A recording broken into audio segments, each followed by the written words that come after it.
Le mouvement féministe libéral détruit les femmes. Et honnêtement, c'est contre le Christ. Cette femme s'effondre littéralement de regret parce qu'elle a été conditionnée par ce mouvement. Si vous êtes nouveau sur la chaîne, bienvenue. Si vous n'êtes pas nouveau, bon retour. Appuyez sur le bouton d'abonnement. Si vous n'êtes pas abonné, aimez et partagez cette vidéo avec quelqu'un qui pourrait l'apprécier. Nous allons regarder une vidéo difficile où une femme s'effondre sous le poids de ses regrets. Pourquoi les femmes progressistes pensent-elles ainsi? Examinons quelques passages des Écritures. Et je vais vous expliquer pourquoi tout cela est en réalité antichrist. Regardons ça.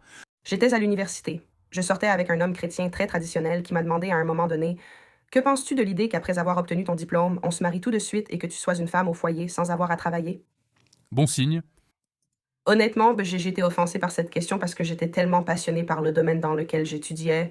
J'avais tellement hâte d'entrer sur le marché du travail, de faire ce que j'aimais et d'être payée pour ça.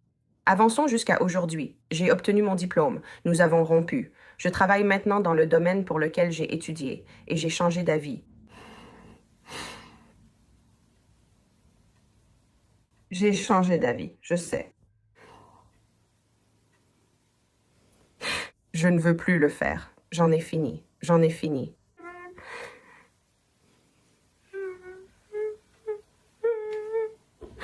Mec, honnêtement, c'est vraiment triste parce que ces mensonges qu'on assène aux femmes, surtout les plus jeunes, croire que se marier, avoir des enfants, rester à la maison avec sa famille est quelque chose de toxique et de négatif. Finalement, c'est l'une des plus grandes bénédictions qu'une femme puisse avoir. Ma femme est à la maison avec nos enfants, fait un peu de travail à côté et a le luxe de choisir de travailler ou non, tout en décidant comment nos enfants sont élevés, sans devoir les confier à d'autres. Elle peut choisir d'investir dans sa vie et d'avoir la liberté et la flexibilité de faire vraiment ce qu'elle veut de sa vie.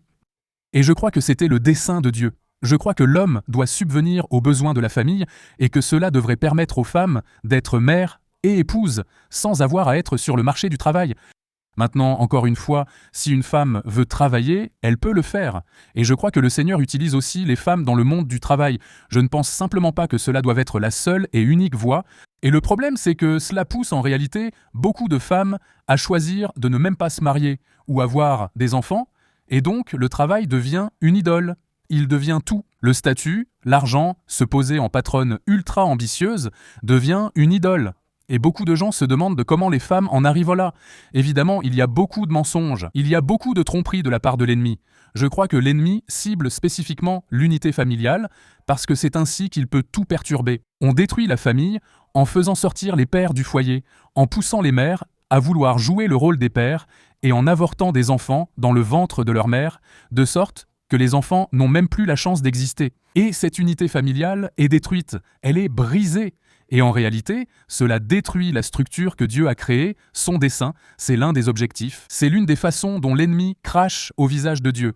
Donc, quand nous regardons cette vidéo, cela va nous aider à comprendre pourquoi les femmes adoptent cet état d'esprit. Qu'est-ce qui provoque cela? Cette femme fait un excellent travail en expliquant cela. Ne venez pas sur ma page pour dire que les gens devraient être en situation régulière dans ce pays. Ne le faites pas. Non, non, non. Il lui a tiré dessus parce qu'elle était queer.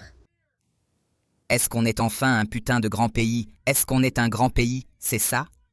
Beaucoup se demandent comment un cerveau peut en arriver là, car ce n'est pas ainsi que réagissent des personnes saines et heureuses. Laissez-moi expliquer. Les femmes libérales sont ce qui arrive quand l'instinct naturel féminin de nourrir, défendre et prendre soin est détourné de la famille et des enfants, et mal appliqué à la cause progressiste du moment. Les femmes ont un instinct naturel pour soutenir et se connecter aux personnes vulnérables. Nous sommes faites pour protéger. Voilà, c'est ça.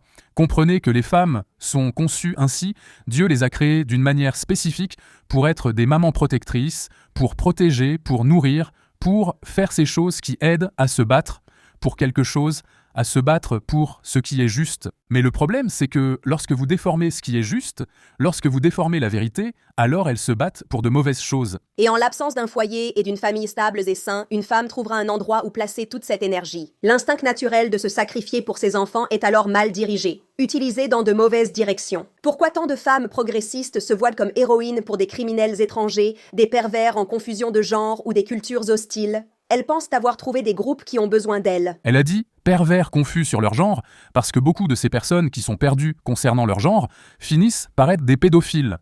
Et maintenant, t'as des femmes qui défendent des comportements pédophiles alors qu'elles devraient défendre leurs enfants. Et tout est à l'envers. Et puis elle mentionne aussi les cultures qui sont littéralement contre les femmes. La culture islamique, la culture que les musulmans créent, est littéralement hostile aux femmes. La charia est hostile aux femmes. Et nous avons des femmes libérales qui la défendent, qui élisent des maires musulmans à New York. Allons, et je vais dire quelque chose à ce sujet. Ils ont fait une étude. Et si, et ce n'est pas un argument pour dire que les femmes ne devraient pas voter, mais ils ont fait une étude qui montrait que si les femmes ne votaient pas, je crois que chaque État aurait voté républicain. Et le but n'est pas seulement de faire gagner les républicains, n'est-ce pas ? Je ne me soucie pas des républicains ou démocrates ici. Mon point, c'est que lorsqu'on a un parti qui promeut l'avortement, qui promeut la domination islamique, ce qui mène à une situation où la charia pourrait devenir une réalité, on a un maire musulman dans la plus grande ville d'Amérique, l'une des plus grandes villes du monde. Vous avez cette idéologie toxique qui est présentée à travers les États-Unis, où des femmes tombent dans ce piège et regrettent leur décision. Tout cela pour dire que les femmes devraient être sous l'autorité d'un homme qui les guide réellement dans la bonne direction et qu'elles aient une famille. C'est tout simplement la situation la plus simple conçue par Dieu, n'est-ce pas ? Le problème, c'est que nous n'avons pas cela. Nous avons donc des femmes qui réagissent souvent plus émotionnellement, car elles sont conçues ainsi, ce qui peut être positif selon le contexte. Sorti de son contexte, cela mène à des femmes élisant des maires islamiques dans la plus grande ville d'Amérique, non ? Parce que, encore une fois, si le vote des femmes n'existait pas, ils n'auraient pas été élus dans cette ville. Encore une fois, je ne dis pas que les femmes ne devraient pas voter. Je pense qu'il y a un débat à avoir à ce sujet. Je pense qu'il y a aussi un argument opposé. Je n'ai pas pris position, mais je voulais juste dire qu'il y a un ordre voulu pour cela. Le problème, c'est que les hommes n'ont pas été à la hauteur ces dernières générations, poussant les femmes à tenter de remplir ce rôle. Aujourd'hui, les hommes prennent le rôle des femmes, mais cette inversion ne fonctionnera jamais. De plus, la confusion des genres est en hausse, ce qui ne fait que perpétuer ces problèmes. Cette femme a encore du temps, n'est-ce pas ? Elle est jeune et elle se rend compte. Je regrette cela. Il n'est jamais trop tard pour que les gens trouvent le Christ. Il n'est jamais trop tard pour que les gens fassent amende honorable, pour qu'ils se repentent. Mais il y a certaines choses dans la vie que nous finissons par manquer.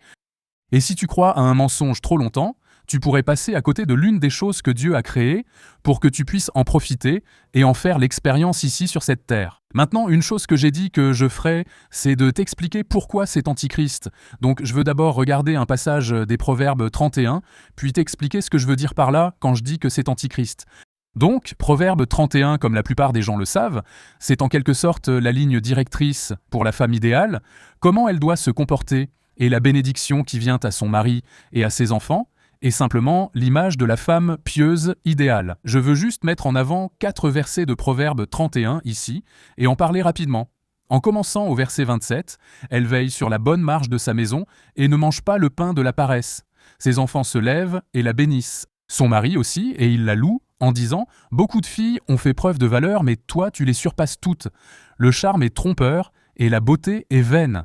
Mais la femme qui craint le Seigneur sera louée. » Voilà, c'est magnifique.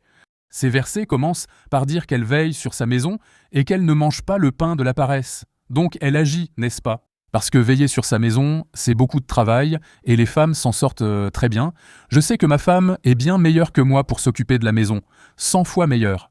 Donc, je sais qu'elle ne mange pas le pain de la paresse. Je sais qu'elle s'active et travaille dans notre maison, qu'elle fait énormément de choses chez nous. Ses enfants se lèvent et la bénissent. C'est une véritable bénédiction pour une mère d'entendre ses enfants la louer pour ce qu'elle fait. C'est ainsi que cela doit être, comme l'affirment les Écritures, Dieu dit que c'est ainsi. Son mari la félicite. Beaucoup de filles ont fait preuve de valeur, mais tu les surpasses toutes. La plupart des femmes, je pense, n'ont pas l'occasion de vivre ce genre d'éloge de la part de leur mari.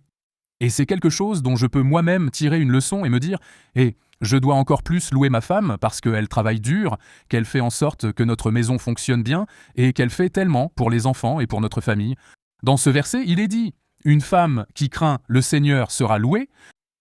Même en rendant gloire à Dieu, il nous permet de recevoir un peu de louange. L'Écriture dit que ce type de femme peut en faire l'expérience, car Dieu est bon. Il est un bon Père qui nous offre de beaux cadeaux, comme celui que reçoivent les femmes. Quand je dis que cette idéologie féministe libérale est antichrist, je ne parle pas spécifiquement de l'esprit de l'antichrist, mais je dis qu'elle va à l'encontre de ce que Dieu a ordonné. C'est littéralement antichrist dans son programme et ses méthodes. Cela s'oppose à Jésus, à Dieu et aux Écritures. Je ne pense pas qu'on puisse le répéter assez, il y a eu tant de destruction. Le regret de cette femme est facilement évitable si on nous dit la vérité. Si vous connaissez la vérité, vous enseignez la vérité à vos enfants, vous enseignez la vérité à vos voisins, vous enseignez la vérité à tous ceux que vous pouvez, alors ils pourront identifier les mensonges. Vous savez, l'ennemi vient pour voler, tuer et détruire. Il ne va pas s'arrêter, il continue de faire cela. Nous devons porter l'armure de Dieu et connaître la vérité, car elle rend libre. Des gens périssent parce qu'ils ne connaissent pas la vérité. Il faut connaître la vérité pour identifier les mensonges. Les mensonges. Assurez-vous de partager cette vidéo avec quelqu'un qui a besoin d'entendre la vérité. Si vous n'êtes pas abonné et que vous aimez ce genre de contenu, n'oubliez pas d'appuyer sur le bouton d'abonnement. Les gars, cette chaîne existe pour édifier les croyants et rejoindre ceux qui sont perdus. Alors je prie pour que cette vidéo fasse exactement cela. Si vous avez regardé jusqu'ici, vous êtes une légende. Je vous aime. Que Dieu vous bénisse.